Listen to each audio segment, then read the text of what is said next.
So my videos get posted every Saturday night at 8 p.m. and recently I've just been getting later and later at making them to the point that it is currently 1:46 p.m. on Saturday and I am just now starting to make this video. That is something I probably need to start working on since I can't keep that up. I gotta shoot this and edit it and upload it before 8 p.m.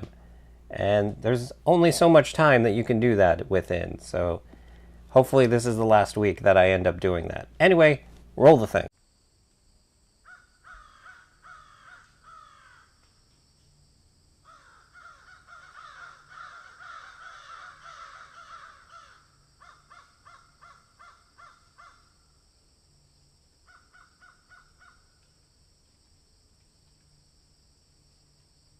Hey guys, Sean here. So as I have mentioned on this channel previously, my absolute most favorite comic book right now is The Unbelievable Gwenpool. In fact, video number 30 was all about that comic and the writer, Christopher Hastings, who I absolutely love.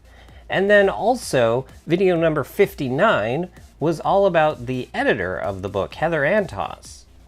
But how deep does my love for the Unbelievable Gwenpool go? Well, here's a Diamond Select statue of her. Here's a Funko Pop of her. Here's a Walgreens exclusive Funko Pop of her where she's not wearing a mask. Here's a Toys R Us exclusive Funko Pop of her where she has a gun instead of a sword. Here's a San Diego Comic-Con exclusive of her where she has a selfie stick that you could only get at San Diego Comic-Con or on eBay afterward. Here is a Funko Rock Candy figure of her, which was also a San Diego Comic-Con exclusive that you could only get there or on eBay. And here is all the comics that she's appeared in.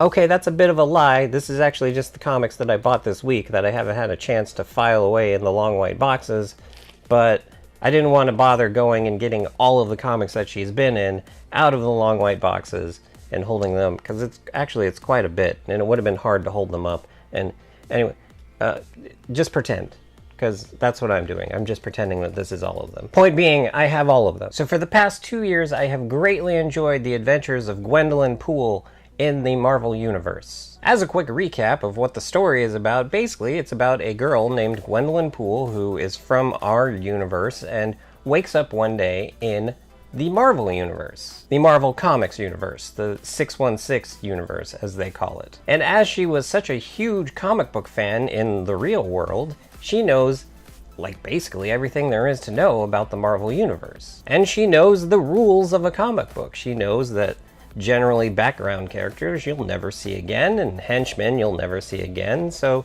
she becomes a mercenary for hire and ends up making her money that way because she has no guilt about killing any of the people or anything because they're not real. And for about the first year of the comic, that is her main power, is the fact that she knows she's in a comic book. She knows that she can't be injured because she's the star of the comic, and if something were to happen to her, the comic couldn't continue. And she knows the secret identities of all of the superheroes and everything. At one point, she ends up making it back to the real world, but eventually she realizes she didn't make it back to the real world.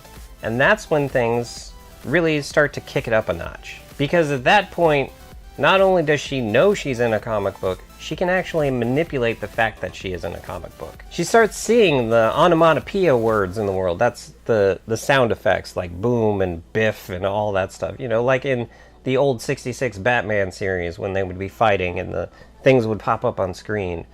Those were onomatopoeia words. So like blam and bang and all those things. She's also able to start seeing the speech bubbles when people are talking. And probably the most important power that she ends up getting is she's able to break out of the panels that she's in. So when you look at a comic book page, each picture on the page is considered to be a panel, and she ends up gaining the ability to break out of those panels, and she can go back in time in the comic book, or she can go forward in time in the comic book, and she just is able to completely interact with the fact that she's in a comic book as opposed to, the normal Marvel world. And this is what makes her one of the most interesting characters. Unfortunately, this is also what makes her one of the most overpowered characters in the Marvel Universe. And that kind of ended up being a problem because she's like so overpowered that she can grab bad guys and drop them out of the panels into the white abyss that is around each panel. And I mean, if you could do that with anybody, it's just that's a lot of power to have for one person. And so this past Wednesday was a bit of a sad day. Now, I don't know if the reasoning for this is because of sales numbers or because the Marvel executives didn't really know where things could go with this character, but this issue right here, Gwenpool, well, the Unbelievable Gwenpool number 25, is the last issue of Gwenpool. Now, this didn't happen without warning. They actually announced about 2 months ago that this was going to be the last issue, and actually the story itself had started leading up to this because Gwenpool herself within the comic was starting to see that the pages, like if she would go outside of the pages of the comic, she could see that the pages were ending, that they weren't continuing on, and she knew, well, that must mean that my series is getting canceled. And it was kind of the plot of the last 3 issues of the comic. And so I'm sad to see the Gwenpool series end, but I know that Gwenpool will eventually come back in some way, and Christopher Hastings will move on to something else, and I'll follow him to that and read that because I love everything Christopher Hastings does. And Heather Antos is the assistant editor on Deadpool and all of the Star Wars comics, so I generally read pretty much everything that she is in any way associated with, so I don't worry about that. But who really knows what's going to happen, because Marvel has this very bad habit. You see, they recently announced that they are going to reboot all of their comics yet again. This will be the, I think, 8th time in the last 6 years or something really ridiculous like that. And so who knows what's going to happen with the comics when that happens. Personally, the majority of the comics that I buy are Marvel comics because of this little right here, the bonus digital content, because every comic that you buy, you get a digital version of the comic as well.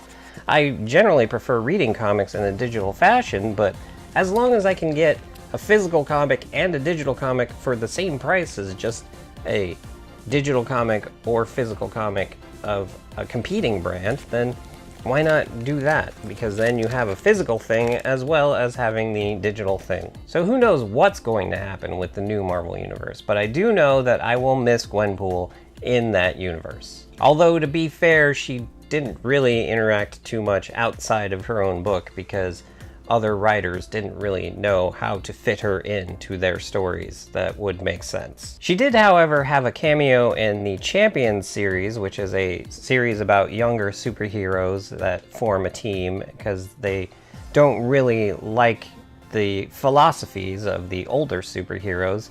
And as a result of that, when they recently released a expansion to Marvel Legendary, which is a what is the term? A deck building game that I am absolutely obsessed with.